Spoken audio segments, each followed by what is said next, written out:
ધોરણ 12 એસપી વિભાગ 2માં ચેપ્ટર 2 તેની અંદર આજે આપણે જોઈશું શેર ફેરબદલીની વિધિ। તો શેર ફેરબદલીની વિધિ જે છે શેરના સ્વરૂપ અનુસાર બે પ્રકારમાં વહેંચવામાં આવે છે।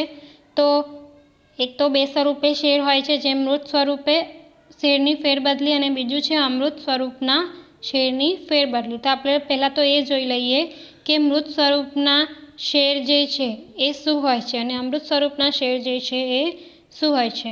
તો મૃત સ્વરૂપના શેર કેવા પ્રકારના શેર હોય છે? જે શેર જે છે પ્રમાણપત્ર સ્વરૂપે હોય, જેની અંદર વ્યક્તિનું નામ છે, કિંમત, બરાબર, શેરની જે સંખ્યા, કઈ તારીખે શેર લીધેલા છે તે દરેક પ્રકારની વિગત સહી સિક્કા સાથે દર્શાવેલા હોય છે, તેને કહેવાય મૃત સ્વરૂપે।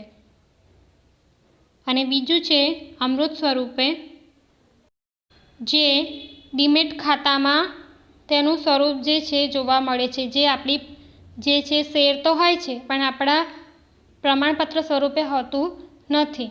આમાં શેરની માલિકી હક તે ધરાવે છે ખરા, પણ તે અમૃત સ્વરૂપે જોવા મળે છે, એટલે કે ડીમેટ ખાતામાં તેની રજૂઆત કરવામાં આવે છે। આમાં લાભ શેમાં જોવા મળે છે કે જેમાં અમુક સમય અનુસાર પ્રમાણપત્ર ફાટી જવાનો ભય રહેતો નથી, કાં તો પછી કોઈ અકસ્માત સ્વરૂપે કે આગ લાગવાથી પ્રમાણપત્રને નુકસાન થતું નથી, એટલે કેટલાક લાભ પણ જોવા મળે છે। તો બંનેના સ્વરૂપ અલગ અલગ છે, તો વિધિ પણ અલગ અલગ સ્વરૂપે થાય છે। એમાં સૌથી પહેલાં તો જોઈએ મૃત સ્વરૂપમાં સંપૂર્ણ શેરની ફેરબદલી જે વિધિ, જ્યારે શેરધારક પોતાના તમામ શેરની ફેરબદલી અન્ય વ્યક્તિની તરફેણમાં કરે સંપૂર્ણ ફેરબદલી જે છે કહેવામાં આવે છે। એટલે બધા જ શેર જે છે એ બીજા વ્યક્તિને સોંપે। તો એમાં સૌથી પહેલાં તો શેર ફેરબદલીનું ફોર્મ નોંધાવવું। એટલે શું કરવું પડે છે કે શેર ફેરબદલી કરનારે શેર ફેરબદલીનું ફોર્મ જે છે એ મેળવવું પડે છે અને તેના ઉપર રજિસ્ટ્રારનો સિક્કો અને તારીખ નખાવવા પડે છે। બીજું આપણે જોઈએ, ફોર્મ મેળવીને તેનો સિક્કો અને તારીખ નખાવ્યા બાદ શેર ફેરબદલી ફોર્મમાં વિગતો ભરવી પડે છે। એટલે જે બી વિગત અંદર દર્શાવેલી હોય તે ફોર્મમાં શેર વેચનાર અને ખરીદનાર બંનેની સંપૂર્ણ વિગતો, કેવી વિગતો હશે? તો નોર્મલ જે હોય છે તે, જેમ નામ છે, સરનામું છે, કઈ કંપનીના શેર છે, શેર પ્રમાણપત્ર ક્રમાંક નંબર જે છે, શેરની કિંમત, આ બધી જે વિગતો જે છે ભરવાની હોય છે અને તેમાં નિયમ પ્રમાણે જરૂરી સ્ટેમ્પ લગાવી સાક્ષીની હાજરીમાં સહી કરવી પડે છે અને સાક્ષીએ પોતાની વિગતો જે છે એ નામ, સરનામું અને ધંધો તે અંદર જણાવવું પડે છે। આગળ જોઈએ તો શેર ફેરબદલી ફોર્મ અને શેર પ્રમાણપત્ર મોકલવા। શેર ખરીદનાર જાતે અથવા શેર દલાલ મારફતે શેર ફેરબદલી ફોર્મ અને તેની સાથે શેર પ્રમાણપત્ર જે તે કંપનીની રજિસ્ટ્રાર ઓફિસે મોકલવામાં આવે છે। જો શેર પ્રમાણપત્ર કંપનીએ ન આપેલ હોય તો શેર મંજૂરી જે છે પત્ર મોકલી શકાય છે। એટલે જો શેર પ્રમાણપત્ર ના આપે તો તેની જગ્યાએ તે શેર મંજૂરી પત્ર પણ મોકલી શકે છે।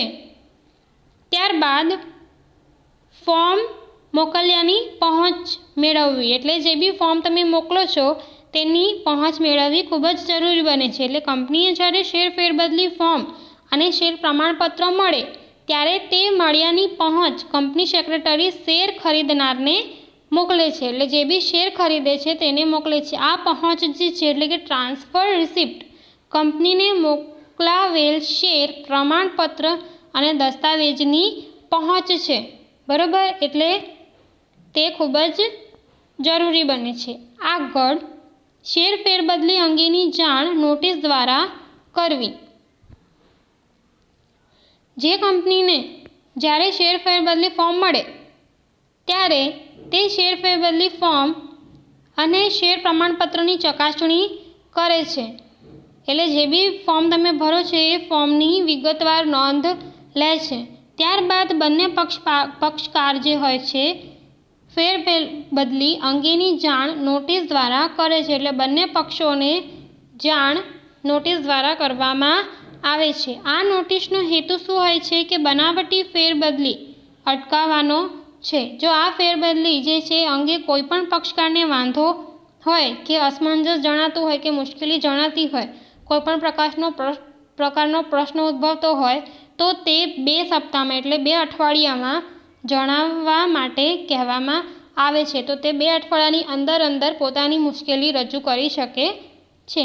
મુદ્દત પૂરી થયા સુધીમાં એટલે સમય પૂર્ણ થતાં કોઈપણ પક્ષ જે છે દ્વારા વાંધો ઉઠાવવામાં આવે તો ફેરબદલી ત્યાં જ અટકાવી દેવામાં આવે છે. પણ જો કોઈપણ પ્રકારનો વાંધો ન ઉઠાવવામાં આવે તો ફેરબદલી બંને પક્ષ માન્ય છે તેમ માની લેવામાં આવે છે અને પ્રોસેસ જે છે એ આગળ વધારવામાં આવે છે. આગળ જોઈએ 6 કે ફેરબદલી પત્રમાં નોંધ કરવી. કંપની બંને પક્ષને નોટિસ આપ્યા બાદ નિયત મુદતમાં કોઈ વાંધા અરજી રજૂ ન કરે, બરાબર. એટલે બંને પક્ષની શું કહેવાય, સંમતિ કહેવાય, મંજૂરી ગણવામાં આવે તેમ માનીને જે છે ફેરબદલી પત્રકમાં સેક્રેટરી નોંધ કરે છે અને જેના નામ ફેરબદલી કરવામાં આવી છે તેનું નામ જે છે એ ફેરબદલી પત્રકમાં નોંધે છે. આગળ ફેરબદલી મંજૂરી અંગેનો ઠરાવ કરવો.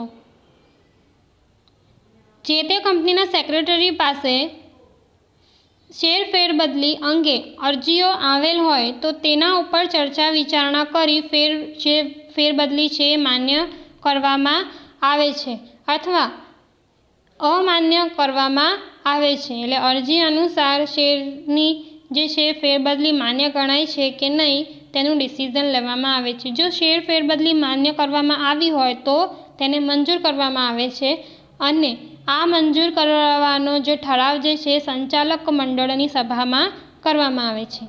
આગળ સભ્યપત્રકમાં નોંધ કરવી. એટલે શેરની ફેરબદલી મંજૂર થાય, બરાબર. એટલે મંજૂર થયા બાદ ઠરાવ પસાર થઈ ગયા પછી સભ્યપત્રકમાંથી શેર વેચનારનું નામ શું કરવામાં આવે, રદ કરવામાં આવે એટલે કાઢી દેવામાં આવે છે.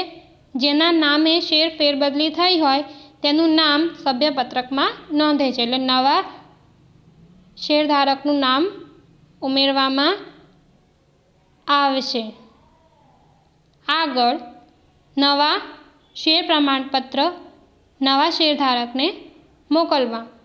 એટલે ફેરબદલી અંગેનો ઠરાવ થઈ ગયા પછી અને સભ્યપત્રકમાં નામ ઉમેરાયા પછી સેક્રેટરી જે છે એ શેર પ્રમાણપત્ર જે છે તેની પાછળની બાજુએ નિયત કરેલ જગ્યામાં નવા શેરધારકનું નામ નોંધે છે. એટલે ઉમેરવામાં આવે છે અને જવાબદાર અધિકારીની સહી સિક્કા શેર પ્રમાણપત્ર નવા શેરહોલ્ડર્સને એટલે નવા શેરધારકને મોકલી આપે છે. પરંતુ જો શેર પ્રમાણપત્ર ખૂબ જૂનું થઈ ગયેલું હોય તો નામ નોંધાવવા માટે જગ્યા ન હોય તો નવું પ્રમાણપત્ર નવા શેરધારકને મોકલી આપે છે. હવે જોઈએ આપણે આંશિક ફેરબદલીની વિધિ. એટલે કેટલાક અંશમાં કેટલાક પ્રમાણમાં જો શેરની ફેરબદલી કરવી હોય તો જ્યારે શેરધારક પોતાની માલિકીના બધા જ શેર પૈકી થોડાક જ શેર જે છે એ અન્ય વ્યક્તિને વેચવા માંગતો હોય ત્યારે મૂળ શેરધારક જે છે શેરનું વિભાજન કરવા માટે કંપનીની રજિસ્ટ્રાર ઓફિસે મોકલે છે. કંપની સેક્રેટરી છે તે શેરધારકની માંગણી અનુસાર શેરનું વિભાજન કરી શેરધારકને મોકલી આપે છે અને ત્યારબાદ શેરધારક જે છે પોતાના જેટલા શેર વેચવા માંગતો હોય તેટલા ઉપર આ પ્રમાણેની પ્રક્રિયા જે છે એટલે આપણે જે ઉપરના પ્રમાણે પ્રક્રિયા જોઈ ગયા એ જેટલા શેર વેચવા માંગતું હોય તેટલા જ શેર ઉપર પ્રક્રિયા જે છે એ થશે અને તેટલા જ શેરનું જે છે એ વેચાણ કરી શકશે.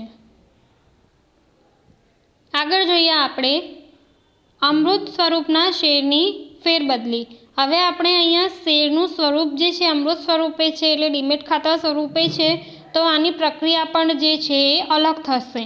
એટલે કોઈપણ શેરધારક મૃત સ્વરૂપે જે શેર રાખી શકે છે, પરંતુ નવી જોગવાઈઓ અનુસાર શેરધારક આવા શેરોનું વેચાણ કરી શકતો નથી. તો તેનો જો આવા શેરનું વેચાણ કરવું હોય તો મૃત પ્રકારના શેરને શેમાં ફેરવવું પડે છે? અમૃત પ્રકારના એટલે કે ડીમેટ ખાતા સ્વરૂપમાં જે છે એ શેરમાં ફેરવવું પડે છે. વેચાણ જે છે સિવાયનું હસ્તાંતરણ કેટલાક સંજોગોમાં કરી શકાય. આપણે જોઈએ દાખલા તરીકે કે પોતાના શેર કોઈને ભેટ સ્વરૂપે આપવા હોય તો આપણે જે વિધિ જોઈ ગયા શેર ફેરબદલીની, તેવી જ રીતે જે છે એ વિધિ અપનાવવી પડે છે. ડીમેટ શેર એટલે ભૌતિક પ્રકારના શેરને ઇલેક્ટ્રોનિક સ્વરૂપમાં નિશ્ચિત પ્રક્રિયા અંતર્ગત રૂપાંતરિત કરવામાં આવે છે. એટલે ડિજિટલાઇઝેશન દ્વારા ખાતાની અંદર તેનું જે છે એ સ્વરૂપમાં ફેરબદલી કરવામાં આવે છે. આપણે જોઈએ કે જેમાં રોકાણકારે ડિપોઝિટરી પાર્ટિસિપન્ટ પાસે ડીમેટ ખાતું ખોલાવવું પડે છે.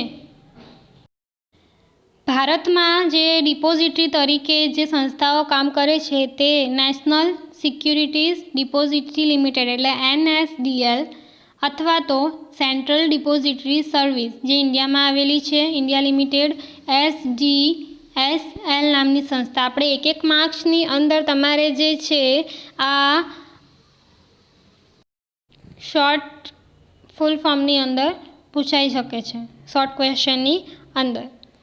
આ સંસ્થા વતી સરકારી અને ખાનગી ક્ષેત્રની બેંક, શેર દલાલ તેમજ અન્ય નાણાકીય સંસ્થાઓ ડીમેટ ખાતું જે છે એ ખોલે છે અને આવી સંસ્થા પાસે ખાતું ખોલાવ્યા બાદ તે સંસ્થા ખાતેદારને ઇન્સ્ટ્રક્શન ઇન્ટિમેશન સ્લિપ જે છે એ આપે છે, જેનો ઉપયોગ જે છે ખાતાધારક શેર ખરીદ વેચાણ માટે કરતો હોય છે. બરાબર. તો ઇન્સ્ટ્રક્શન સ્લિપ જે છે તે કંઈ આ પ્રમાણે છે, જેમાં તમામ પ્રકારની વિગતો જે છે એ ભરવી પડે છે.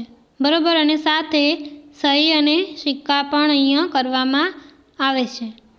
તો જે તે કંપનીના પોતાના શેરના જે શેરધારકો કોણ છે તે પોતાના કમ્પ્યુટર ઉપર જે વેબસાઇટ છે NSDL અને CDSL દ્વારા જે છે જે ફાળવવામાં આવેલી હોય વેબસાઇટ તેમાં જોઈ શકે છે.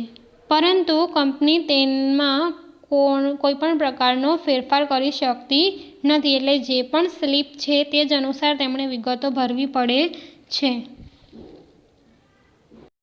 એટલે ઇન્સ્ટ્રક્શન સ્લિપના આધારે એજન્ટ હોય, બેંક હોય કે સંસ્થા હોય એ શેરની ખરીદ અને વેચાણ કરે છે. ખરીદ અને વેચાણની પ્રક્રિયા જે છે એ ઓનલાઈન કોમ્પ્યુટર ઉપર થાય છે. જે વ્યક્તિ શેરની ખરીદી આ રીતે કરે છે તે શેર તેના ઉપર જરૂરી દલાલી સાથેનો ભાવ જે છે ચૂકવવાનો હોય છે. એટલે દલાલી સાથેનો ચાર્જ જે છે તેને ભરવો પડે છે. ખાતાધારકના તે જ સંસ્થામાં રહેલ બેંક જે છે એકાઉન્ટમાંથી જરૂરી નાણાં જે છે ઉધાર જાય છે અને તેના ડીમેટ ખાતામાં જરૂરી શેર જે છે એ શેરમાં વધારો થઈ જાય છે, એટલે શેર જમા થાય છે. તેવી જ રીતે જે શેરધારક વેચાણ કરે છે તેના ખાતામાં શેરની કિંમતમાંથી દલાલી કરવેરા બાદ થઈને તેના બેંક એકાઉન્ટમાં જરૂરી રકમ જમા થઈ જાય છે અને તેમાં ડીમેટ ખાતામાં વેચેલ શેર જે છે શું થઈ જાય છે? ઉધાર થઈ જાય છે, એટલે કે તેમાંથી ઓછા થઈ જશે. આ જ રીતે જે શેરનું ખરીદ કે વેચાણ કરવામાં આવેલ હોય તે વ્યક્તિના ખાતામાં જમા કે ઉધાર થઈ જાય છે.